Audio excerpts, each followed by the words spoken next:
عزت مآب جج صاحبان کا اللہ تعالیٰ کو حاضر و ناظر جان کر صدق کے دل سے اٹھائے گئے حلف کا اہم ترین جملہ ہے: میں تمام لوگوں کے ساتھ کسی خوف یا رعایت کے بغیر اور کسی رغبت اور عنایت کے بغیر انصاف کروں گا۔ اعلیٰ عدلیہ کا ہر جج مسند انصاف پر براجمان ہونے سے پہلے یہ حلف اٹھاتا ہے۔ ہر اردو لغت میں حلف کے معنی قسم کھانا ہے۔ گویا ہر جج اپنے مذہب، عقیدے یا نظریے کے مطابق قسم کھا کر یہ عہد کرتا ہے کہ انصاف کا وظیفہ سر انجام دیتے ہوئے اس سائل کے بارے میں اپنے ذاتی جذبہ و احساس کو ایک طرف رکھ دے گا۔ کیا سابق وزیر اعظم نواز شریف کو بیٹے سے تنخواہ نہ لینے کے جرم میں منصب سے برطرف کر کے عمر بھر کی نااہلی کی مہر لگا دینا جج صاحبان کے حلف کی درست عکاسی کرتا ہے؟ سسیلین مافیا اور گاڈ فادر جیسی متفن گالیوں کو نظر انداز بھی کر دیں تو کیا یہ مزے کا خیز فیصلہ اور اس کی کوکھ سے پھوٹنے والے متعدد فیصلے اناد میں لتھڑے ہوئے نہ تھے؟ Supreme court practice and procedure act کا فیصلہ آ گیا۔ اہم نکتہ یہ ہے کہ 2/3 جج صاحبان کی اکثریت سے ایکٹ کو درست قانون قرار دے دیا گیا۔ یوں قانون سازی کے حوالے سے پارلیمنٹ کی بالادستی تسلیم کر لی گئی ہے۔ اس اصول کا طے پا جانا بھی نہایت مثبت پیش رفت ہے کہ عدلیہ کے ثوابدیدی اختیار کے تحت سزا پانے والے شخص کو اپیل کا حق حاصل ہوگا۔ تاہم 7 کے مقابلے میں 8 جج صاحبان کا فیصلہ ہے کہ اپیل کا حق مؤثر بامازین نہیں ہوگا۔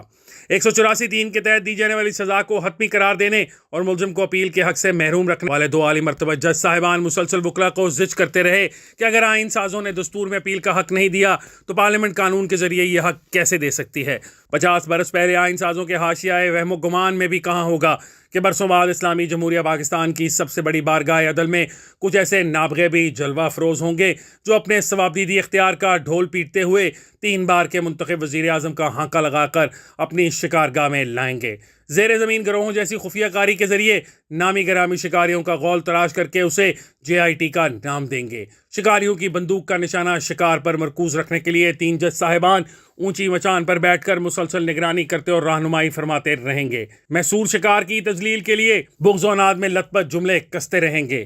کروڑوں روپے خرچ کر کے دنیا بھر میں ملزم کی کرپشن کے کھرے تلاش کرتے رہیں گے، اور جب رائے برابر کرپشن، معمولی سی بدعنوانی، اپنے عہدے کے غلط استعمال کا رتی بھر بھی ثبوت نہ پائیں گے تو بھیڑی اور میمنے کی روایتی کہانی کی نظیر دہراتے ہوئے حکم صادر کریں گے: تم نے اپنے بیٹے سے تنخواہ نہیں لی، اس لیے خائن ہو، لہذا وزیر اعظم نہیں رہ سکتے اور زندگی کی آخری سانس تک سیاست کا رخ بھی نہیں کر سکتے۔ اناد کی آگ اسی پر ٹھنڈی نہیں ہو جاتی۔ نیب کو نادر شاہی حکم جاری ہوتا ہے کہ اس شخص پر مقدور پر ریفرنس دائر کرو۔ احتساب عدالت کو حکم دیا جاتا ہے کہ 6 ماہ کے اندر اندر فیصلہ کرو تاکہ انتخابات سے پہلے وہ جیل میں ہو۔ نواز شریف کے خلاف فیصلہ صادر کرنے والے ایک جج کو ہی G11 میں واقع احتساب عدالت کی چھت پر بطور مانیٹر جج بٹھا دیا جاتا ہے تاکہ احتساب عدالت اناد کی وہ رسیاں کاٹ کر شکار کو رہا نہ کر دے جس میں جکڑنے کے لیے انہوں نے بڑی تگودو، بڑی محنت کی تھی، یہاں تک کہ اپنے حلف کے پرزے بھی اڑا دیے اور اپنے اللہ سے باندھے گئے عہد و پیمان کو بھی جن سے کوچا و بازار بنا دیا۔ ادھر ایک وردی پوسٹ جرنیل ایک جج کے گھر جا کر نواز اور مریم کے خلاف فیصلے کا تقاضا کرتے ہوئے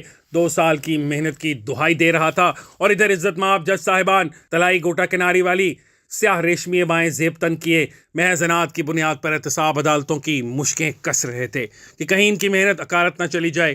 اگر 1973 کے آئین سازوں کے پاس کوئی ایسی دوربین ہوتی کہ وہ بیٹے سے تنخواہ نہ لینے والے مکروہ ناٹک اور اس کے اداکاروں کو دیکھ سکتے تو شاید وہ اس ثوابدید کو ہی ختم کر دیتے یا پھر اسے پارلیمنٹ کے موجودہ ایکٹ سے کہیں زیادہ کڑے شکنجوں میں جکڑ دیتے۔ اپیل کا حق دینا ہوتا تو 1973 کے آئین ساز خود کیوں نہ لکھ دیتے کو بڑی دلیل کے طور پر دہرانے، اور وکیلوں سے پہم استفسار کرنے والے 2 جج صاحبان اسی اعلیٰ مرتبہ بینچ کا بھی حصہ تھے جس کی سربراہی جسٹس بندیال کر رہے تھے اور جس نے صدارتی ریفرنس پر فیصلہ دیا تھا کہ آئین کے آرٹیکل 63A کے تحت پارٹی ہدایت کے خلاف ورزی کرنے والا رکن نہ صرف اپنی نشست سے محروم ہو جائے گا بلکہ اس کا ووٹ بھی نہیں گنا جائے گا۔ قطع نظر اس کے کہ یہ فیصلہ بھی رغبت و عناد میں لتھڑا ہوا تھا، سوال یہ پیدا ہوتا ہے کہ اگر آئین سازوں کا مقصد یہی تھا کہ مذکورہ رکن اسمبلی کا ووٹ بھی نہ گنا جائے تو انہیں یہ جملہ لکھنے میں کیا مشکل مانے تھی؟ تب حمزہ شہباز کی حکومت ختم کرنے اور تحریک انصاف کو تخت نشین کرنے کے لیے آپ نے تعبیر و تشریح سے 10 ہاتھ آگے نکل کر آئین سازوں کی مرضی و منشا کے بالکل برعکس اپنی مرضی کا آئین لکھ لیا، اور آج اناد کی چتا میں جھونک دیے جانے والے کسی شخص کو اپیل کا حق دیتے ہوئے